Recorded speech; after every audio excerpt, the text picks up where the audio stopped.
guys, nandito na tayo sa mismong area sa harap ng Devil's Mountain. Ayan. Talagang natuyo ang kabundukan lalo na sa bandang taas. So nagpark muna tayo dito sa tulay ng Naitan. At talagang natabunan na yung pupwestuhan natin dito sa pinaparkingan natin kay Brusco. At ginagawa na rin siguro ng gobyerno para sa darating na tag-ulan ay pinagbabastaan na yung mga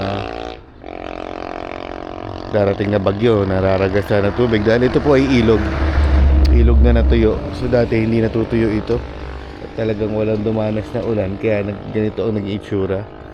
So siguro sinasamantala nila na gawin habang walang tubig para din pagdating ng may mga malalakas na ulan o bagyo ay naka-prepare na sila. Prepare muna natin guys si Baldog bago natin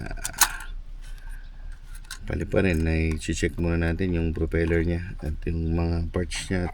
Siyempre dapat may charge yung battery, full charge. So na-check naman natin, all goods naman. Okay.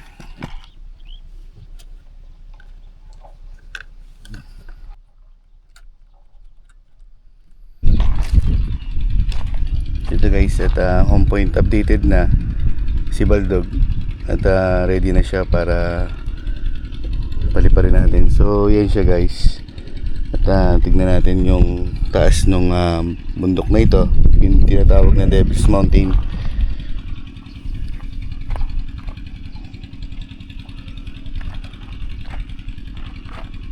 So tama-tama lang yung hangin at mukhang makakalipad siya ng maayos.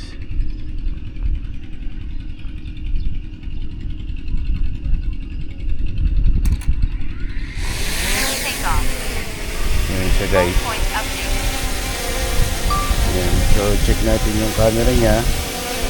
Check natin down, up, then turn around. Tingnan natin yung review niya.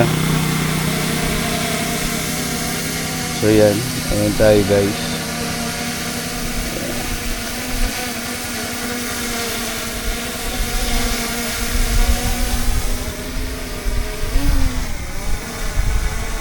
Okay, turn around natin siya. At natin siya dun sa Devil's Mountain. Ayan.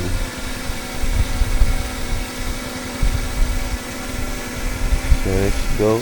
At i-sports mode natin siya. Ayan. So, tara. Medyo taas-taas natin ang camera. Ayan.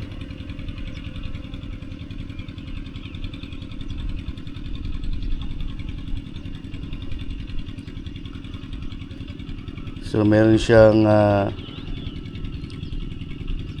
distance na 2.4 meters at 86 to 89 to 90 meters. So yan yung kanyang taas, yung 90 meters at 3.7 meters yung kanyang distance. So lalapit natin siya guys.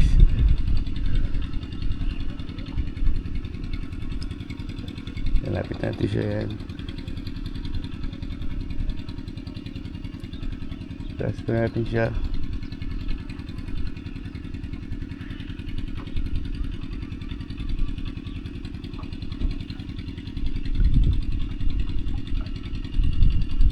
So yan na, at nag-flight altitude na siya na bababa natin ng konti at medyo mataas na siya. At talagang mataas yung bundok na to guys at nakakatakot naman na pataasin pa natin. Yan yung kabuuan ng Devil's Mountain. So mahaba pa siya guys. So kung isusum natin siya ay wait lang, medyo malayo na siya. So ibabalik natin siya sa atin. Nasaan tayo? Taas lang natin yung camera, yan. Nakikita natin yung paligid niya. So yan tayo guys, pabalikin natin sa atin.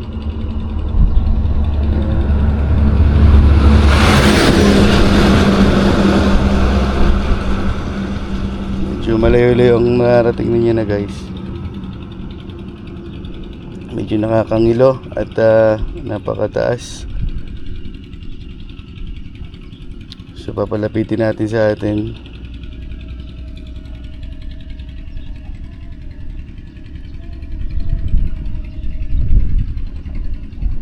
At medyo lumayo na.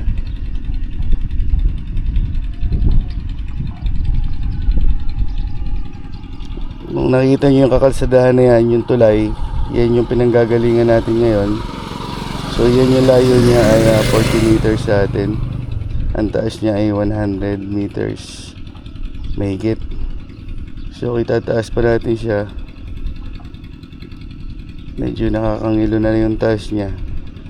At medyo ikakanan natin siya guys.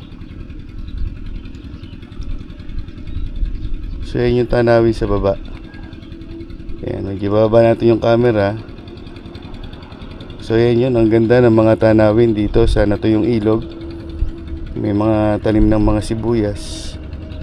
At yung yan yung haba ng kalsada. Ayan.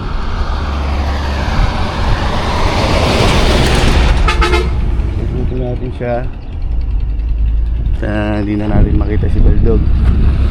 So yan guys, yung Devil's Mountain, yung matalas na yan, pagigit na natin yan, isang mahaba yan guys, na taas pa natin ng konti. Yan, isang mahaba siya na matutulis na bundok. Napakaganda nito at dinadayo. Yan. Maganda siya guys kung tag-ulan, talagang mapipil mo yung pagka-green niya, yung pagkaluntian niya, yung nature.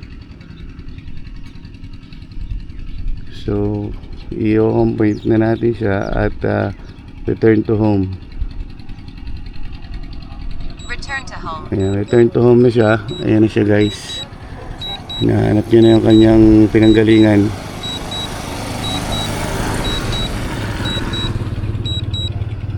So hintayin natin siya mag-return to home. At napakalayo na niya.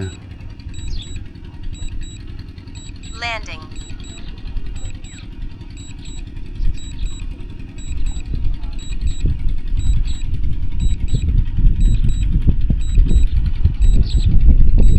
So yan, nagla-landing na siya. Excuse, auto landing na ang ginawa natin guys. Para siya na yung magkusang bumalik dito kung saan siya nanggaling. Yan yung ganda nung kabuuan ng Devil's Mountain. Hindi na natin makita yung mga katubigan na may parte dyan kung nasaan yung mga yung tatlong falls na dinadayo dito.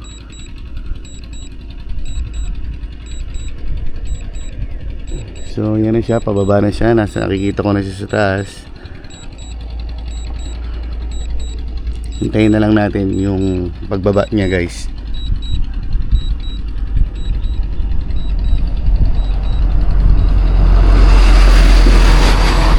Medyo mataas ta. Ayun siya guys. Tinatanong ko na siya.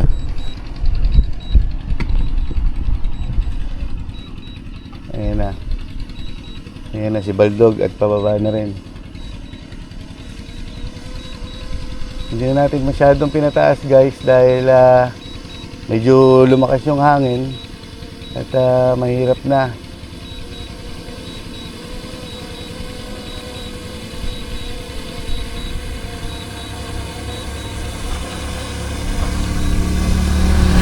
So ayan na siya guys. Nakabike na si Baldog. So magla-landing na yun dyan ng kusa kung saan siya nanggaling kanina. So ayan na siya. Hahanapin niya na yung kanyang pinanggalingan kanina kung saan siya naglanding lumipad kanina. Okay. So ayan na guys, at nakalapag na siya. At 1 bar lang ang nagamit natin. So sa mga gustong bumili ng mga drone na gusto magpalipad, lalo na for vlogging purposes, mas maganda kung mayroon tayong kaalamanan bago bumili. Katulad nito sa brand ng DJI ay subok na subok guys. So pagpahingin mo na si Baldog at hanap tayo ng spot guys na pagtatambayan natin. So 3 bar pa naman guys si Baldog at mukhang kaya pa na paliparan natin tong patuyuan ng ilog na ito. Yan, patawid yan sa tulay hanggang dun sa kabila na inaagusan dati ng matubig na ilog na ito. So ready ulit natin si Baldog. Yan. Take off. Yan, pa-take off na.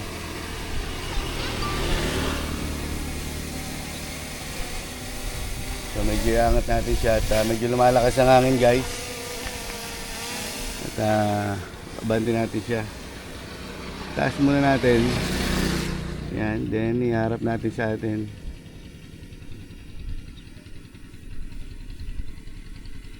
Pa.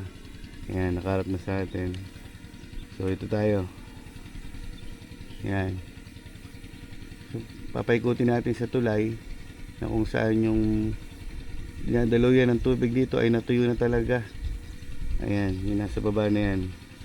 Nakita nyo sa ilalim ng tulay ay kakaunti na lang ang tubig na natira. Tignan pa natin at curious tayo sa katuyuan nito ng nangyari dito sa tulay ng Naitan. So tara, bandi tayo guys.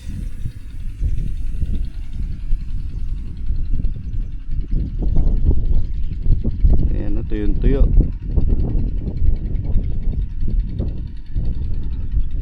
Tuyo talaga siya. Okay.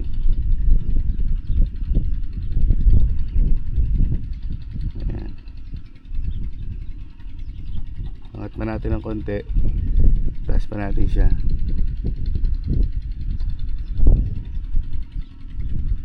So yan guys. At nakataas na siya.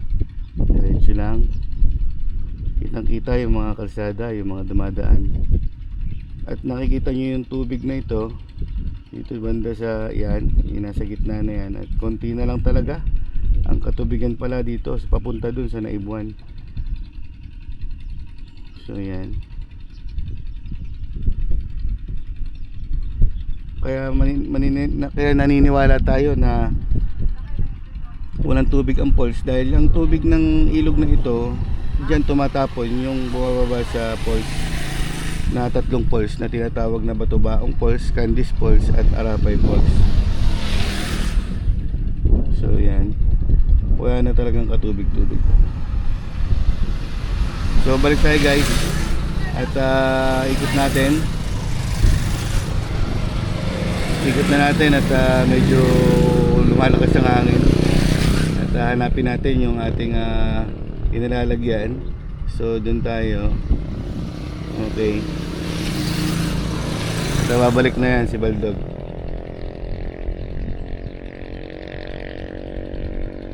Ayan na siya, papunta na sa atin.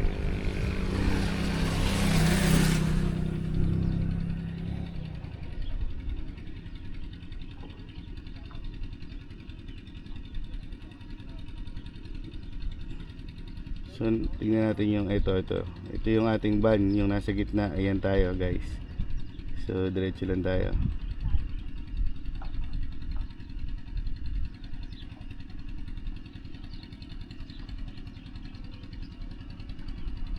Ayan na. At medyo pataas siya sa atin. So ibababa natin yung camera natin. Ayan. Ayan, okay. At bababa natin siya guys. Okay. Ayan na siya. At i-auto landing natin siya. So return to home. Buti natin return to home. Ayan, return to home guys. Return Ayan. to home. Okay. So hanapin niya na yung location niya kung saan siya kanina lumipad.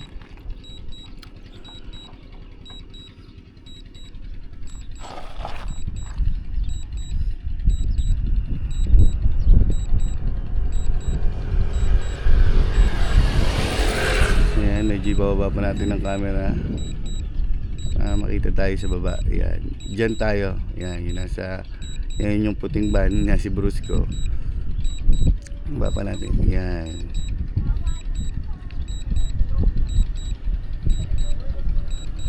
So, hintayin natin bumaba. At malapit na rin.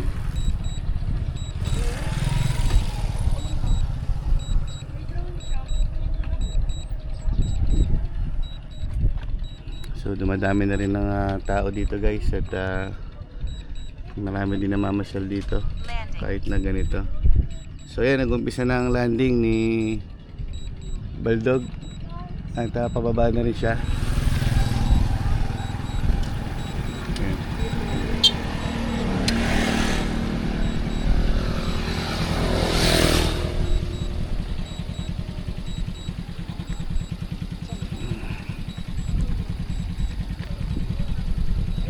Sir, pausid lang ng konti. Lalapag lang dito.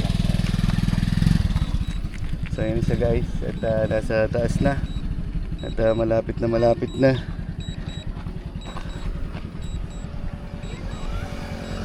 Yung nakakagandahan sa sa auto landing ay safe siya guys.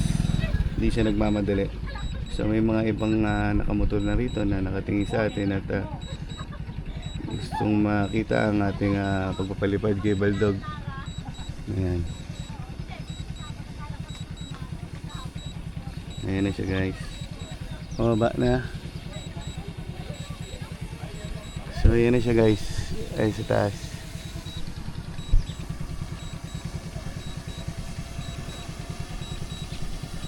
Okay. Angat natin ng konti yung camera. Okay.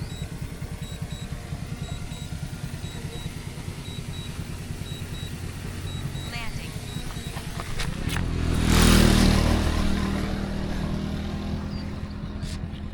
So, ayun na guys. At andito na rin si Baldog.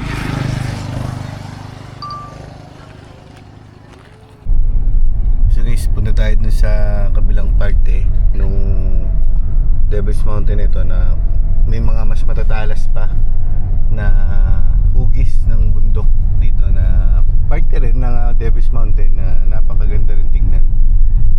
So punta natin. So ito guys yung part nung Devil's Mountain na napakaganda. Ayan. Zoom natin. Ayan guys.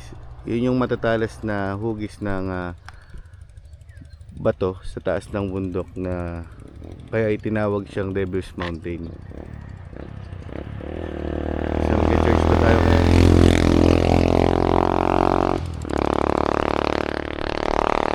So nag-charge pa tayo kay Baldog at subukan nating paliparan kung po pwede pa. So guys, okay na at napaliparan na natin yung, hindi lang natin naisagad yung kataasan nung sa tuktok ng bundok ng Devil's Mountain dahil medyo lumukas yung hangin at nangingilo tayo sa para kay Baldog at nag-alala tayo.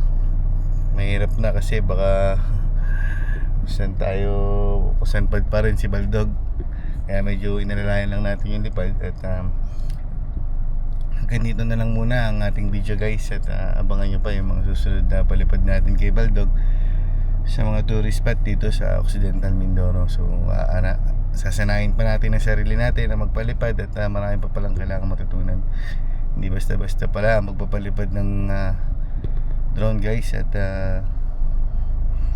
syempre dapat meron tayong permit sa barangay or sa mga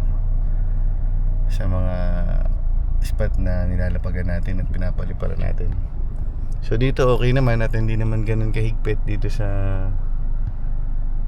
dito sa Naitan at safe din siya.